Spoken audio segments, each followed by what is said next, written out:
You have 30 days to move out, my mother said with a smirk. We sold your apartment to Lisa. I smiled and held up a document.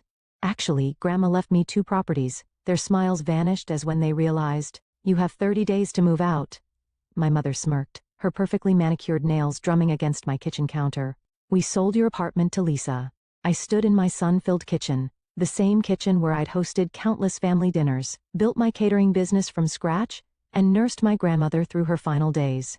The morning light cast long shadows across the hardwood floors she'd helped me restore, making the space feel almost surreal. My name is Sarah Mitchell, and at 35, I never expected to be facing eviction from my own home by my own family. Don't look so shocked. My brother James chimed in from beside her, his arm wrapped protectively around his wife Lisa's shoulders. You barely use this place anyway. Always traveling for your catering events. Lisa needs a proper home now that the baby's coming. The baby, of course. Lisa's pregnancy had become the family's latest excuse for giving my brother everything he wanted, just like they had all through our childhood. I took a slow sip of my coffee, enjoying the momentary flash of uncertainty that crossed my mother's face at my calmness. And you thought selling my apartment was the solution? Well, it's not technically yours anymore, my mother said, pulling out a folder of papers. Your father and I kept our names on the deed when you moved in, remember? For tax purposes. Her smile turned predatory. We signed the papers yesterday. Lisa and James get possession in 30 days. I thought about the last conversation I've had with my grandmother just weeks before she passed. She'd been sitting in this very kitchen, her eyes sharp despite her failing health. They'll try to take it from you, she warned. Your mother never did forgive me for not giving her this building when she married your father. The apartment had been in my grandmother's family for generations. The entire building actually, a beautiful pre-war structure in one of the city's most desirable neighborhoods. My mother had grown up here expecting to inherit it all. Instead, my grandmother had different plans. I know what you did with the money I gave you, she told me that day, watching as I kneaded dough for her favorite roles. Investing in your business, building something real, not like James with his failed startups and Lisa with her Instagram lifestyle brand. She'd reach into her bag, pulling out an envelope. Keep this safe, don't tell them until you have to.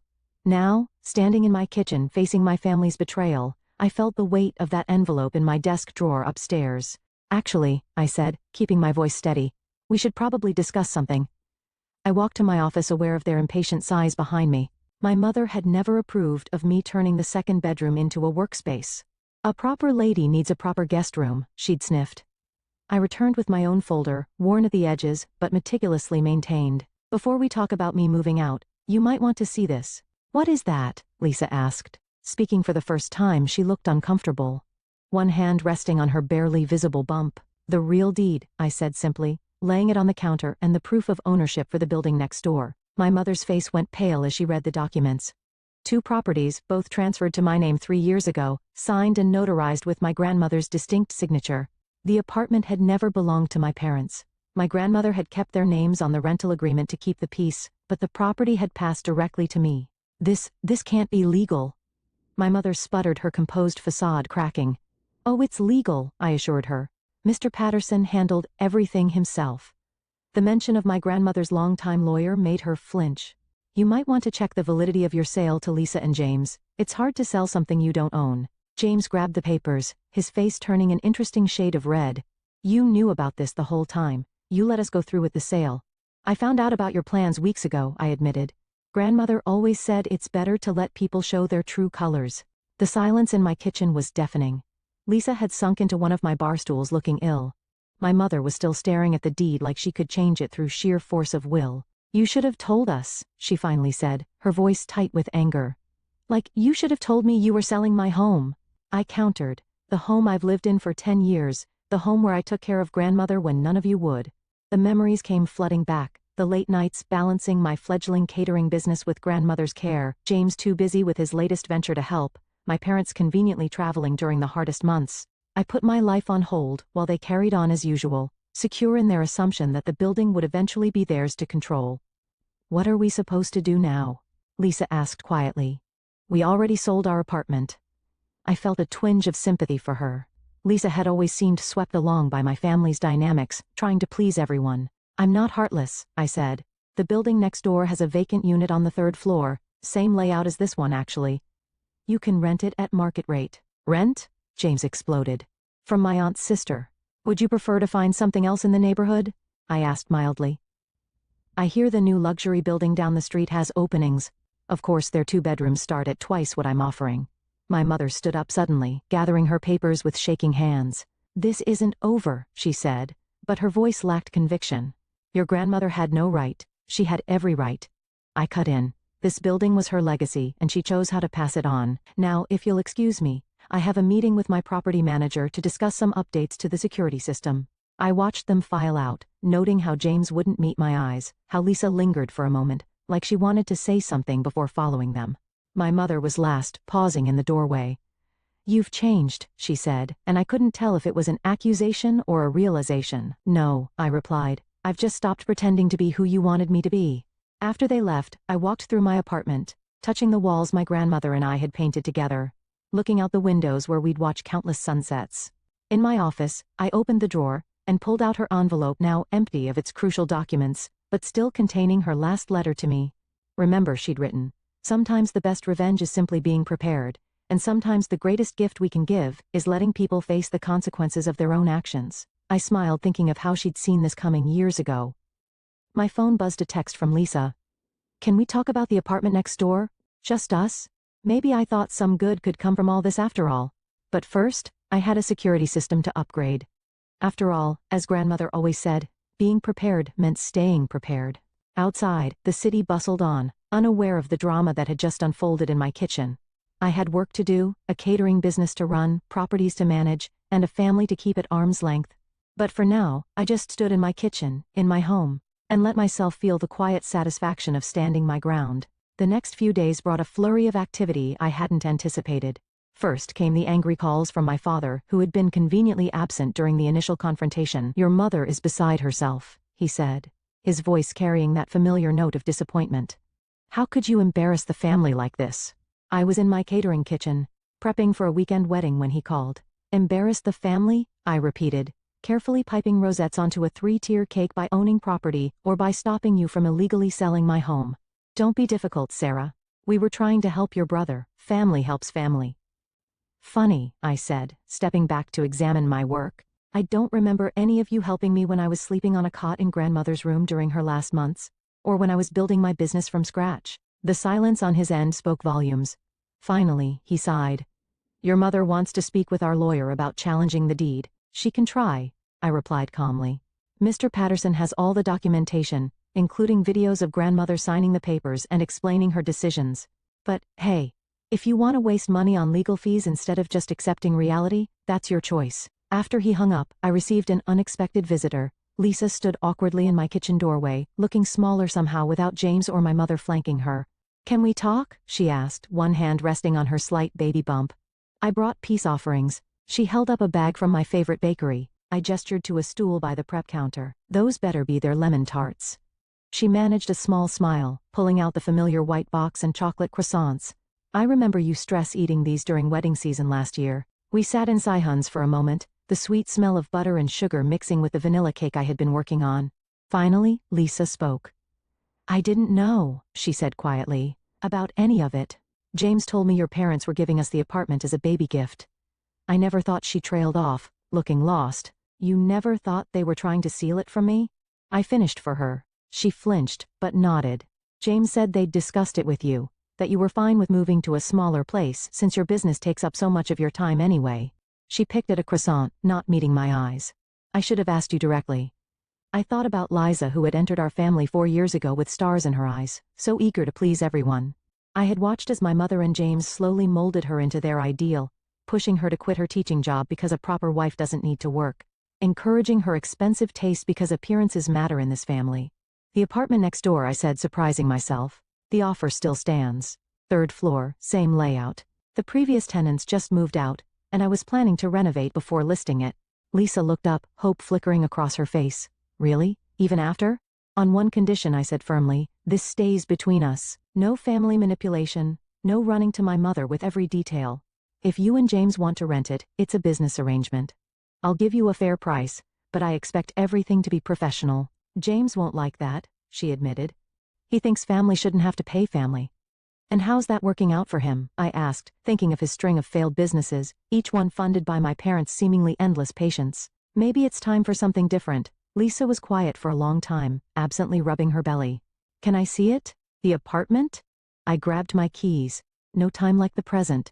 The building next door was a mirror image of mine, built by the same architect in the 1920s. The third-floor apartment needed work, scuffed hardwood floors, an outdated kitchen, but the bones were good. Large windows filled the space with natural light, and the layout was perfect for a growing family. It's beautiful, Lisa breathed, running her hand along the original crown molding. Even like this, it's beautiful. It needs updating, I acknowledged, but I was planning a full renovation anyway. If you're interested, you could have input on the finishes, make it your own. She turned to me, tears in her eyes. Why are you being so nice to me after what we tried to do? Because you're the only one who's apologized, I said simply. And because I think you might be ready to stop letting them make your decisions for you. Just then, both our phones buzzed. The family group chat I had muted days ago. My mother had sent a long message about an emergency family meeting this weekend. Your father and I have made some decisions about the future of both properties, she wrote. Attendance is mandatory. Lisa looked at me, panic flashing across her face. What are they planning? I deleted the message without reading further. Nothing that matters. They don't own these buildings, remember? They can plan all they want. James will expect me to go, she said quietly. They'll all expect us to present a united front against you. And what do you want? She looked around the apartment again, taking in the potential of the space. I want to make my own decisions, she said finally. I want my baby to grow up in a home that's ours, really ours. Even if we're renting it, not something taken from someone else. I pulled out my phone and drafted a quick email to my contractor. I can have renovation plans drawn up by next week. Standard lease, fair market rent, first month free while the work is being done. But Lisa, I waited until she met my eyes. This has to be your decision. Not James's, not my mother's, yours. She squared her shoulders, looking more confident than I had seen her in years. I'd like to see those plans when they're ready. As we walked back downstairs, I received another text. This one from my father. Your mother is looking into legal options. Don't force us to take this further. I showed it to Lisa, who shook her head. They really don't know when to stop, do they? No, I agreed, but they're about to learn. Looking at Lisa's determined expression, I realized something was shifting. The family dynamics that had once seemed set in stone were beginning to crack, revealing new possibilities underneath. Maybe this wasn't just about protecting my property anymore. Maybe it was about breaking patterns that should have been broken long ago. Want to help me finish decorating that wedding cake? I asked Lisa. I seem to remember you being pretty good at flower arranging before my mother decided it wasn't sophisticated enough for you. Her smile was genuine this time. I'd like that. And Sarah, thank you. Not just for the apartment, but for showing me there's another way to handle things. As we walked back to my kitchen, I thought about my grandmother's words again. Sometimes the best revenge isn't about getting even. It's about showing others how to break free too. The family meeting was set for Sunday afternoon at my parents' sprawling suburban home. I hadn't planned to attend until Lisa called me in tears the night before. They're planning something, she whispered. James keeps having private calls with your father's lawyer. They're talking about challenging the inheritance, claiming grandmother wasn't competent when she signed everything over to you. I sat in my office looking at the framed photo of grandmother and me at my catering company's opening. Let them try, I said calmly. Mr. Patterson has video recordings of every meeting, every signature. Grandmother knew exactly what she was doing. There's more, Lisa continued. They want to use my pregnancy playing. We have more right to the properties because we're starting a family. James doesn't know I'm telling you this. I thought about Lisa standing up to my family for the first time, choosing truth over loyalty. Thank you for warning me. Will you be there tomorrow? Yes, she said firmly, and I'm done playing their games. Someday arrived with perfect autumn weather, the kind of day grandmother would have loved. I pulled up to my parents' house exactly on time, noting the collection of cars already there. The whole family had gathered for the show. Inside, the tension was thick enough to cut. My mother sat in her favorite armchair like a queen holding court, my father standing behind her. James paced by the window while various aunts and uncles filled the remaining seats. Lisa sat slightly apart, meeting my eyes as I entered. Sarah, my mother said coldly. So glad you decided to join us. Wouldn't miss it. I replied, remaining standing. Though I'm curious why we're here since the property situation is already settled. My father stepped forward, holding a familiar-looking folder. We've been reviewing the circumstances of your grandmother's decisions. Our lawyer has concerns about her state of mind in those final months. Really? I kept my voice level. The months when I was caring for her while all of you were too busy. You manipulated her, James snapped. turned her against us while she was vulnerable. Before I could respond, Lisa stood up. No. She didn't.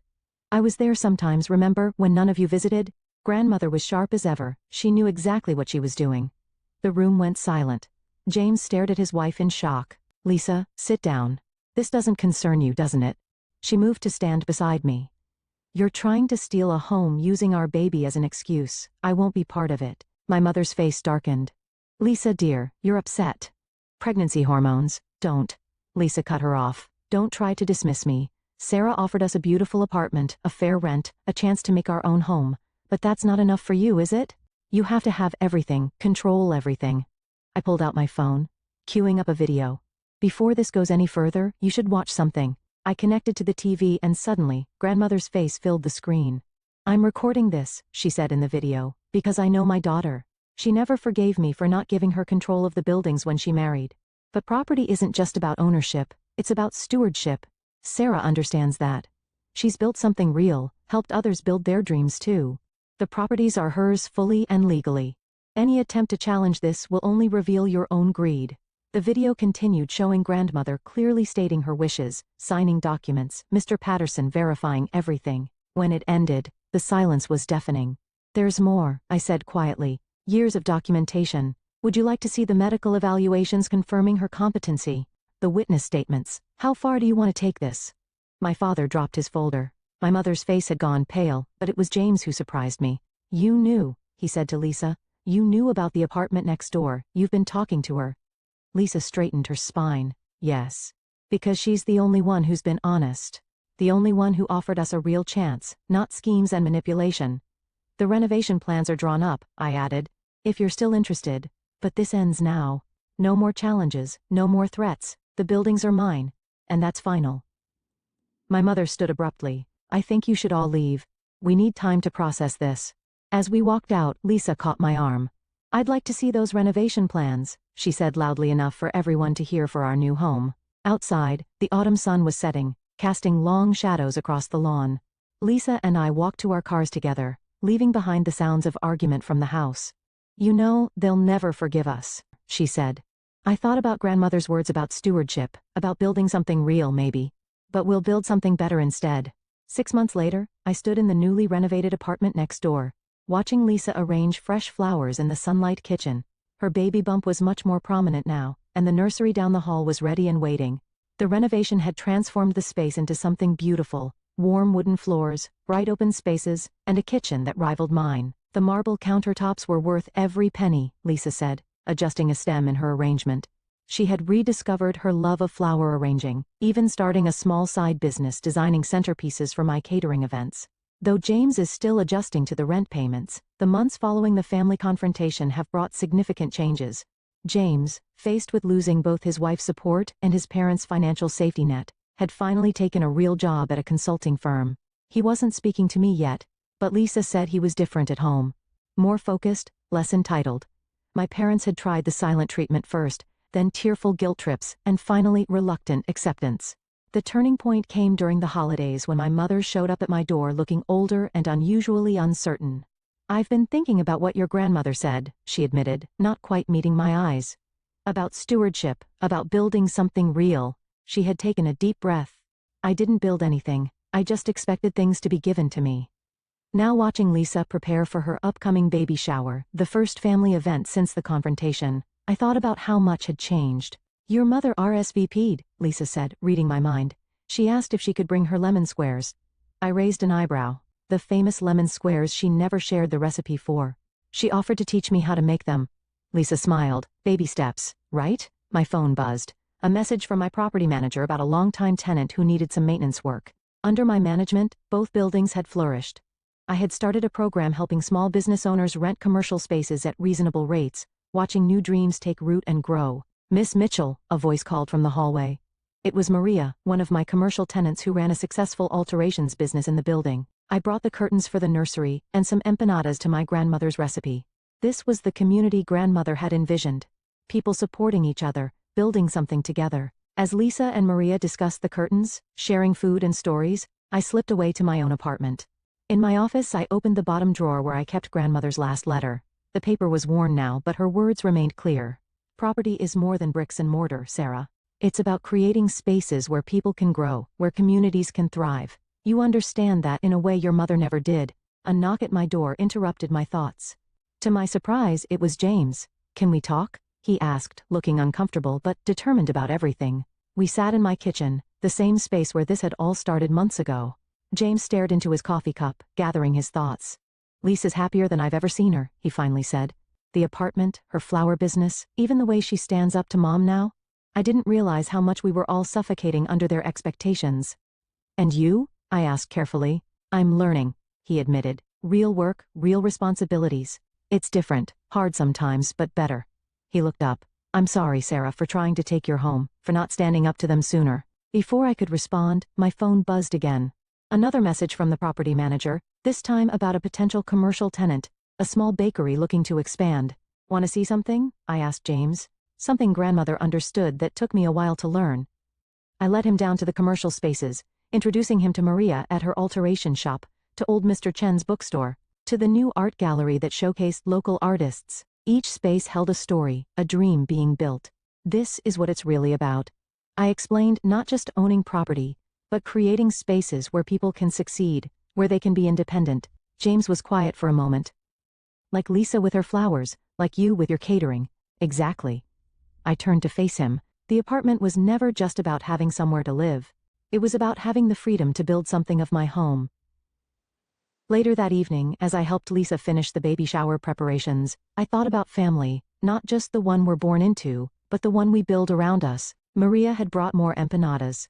Mr. Chen contributed specialty for the party, and even my mother had called to ask if she could come early to help set up. I invited grandmother's old friends, Lisa told me, arranging name cards on the gift table. "They keep asking about you, you know. They're proud of how you've handled everything." The next morning, I stood in my kitchen again, but this time it felt different. Through the window, I could see the early sunlight hitting both buildings, the sidewalks already busy with people heading to work or school. In a few hours, these same streets would fill with family and friends celebrating new life, new beginnings. My phone buzzed one last time. A message from my mother. "Need help setting up?" I brought the lemon squares and the recipe. I smiled, thinking of grandmother's words about stewardship and growth. Sometimes standing your ground isn't just about keeping what's yours. It's about creating space for everyone to grow into better versions of themselves. Outside, the city was waking up. In a few hours, my home would fill with the sounds of celebration, a family trying to heal, of community coming together. The building stood strong and tall just as they had for generations, but now they held new stories, new dreams, and that I realized was the greatest inheritance of all. Looking at the two properties now, I understood what grandmother had known all along. It was never about keeping others out. It was about building something worth sharing, worth preserving, a legacy, not just a property, but of possibility. The morning sun caught the windows of both buildings, making them shine like beacons in the early light. Below, Maria was opening her shop. Mr. Chen was arranging books in his window, and Lisa was probably already up arranging flowers for the shower. This was what victory really looked like, not just winning a battle, but creating something better in its wake, something that would last long after the conflicts were forgotten. I opened my group chat with Lisa and Maria. "Breakfast, before the chaos begins? I'm making coffee." Their responses came quickly, enthusiastic and warm. In my kitchen, I started the coffee maker, pulled out fresh pastries and opened the windows to let in the morning air. This was home, not just the apartment, but the whole community we built. And this time, it was built on a foundation strong enough to last.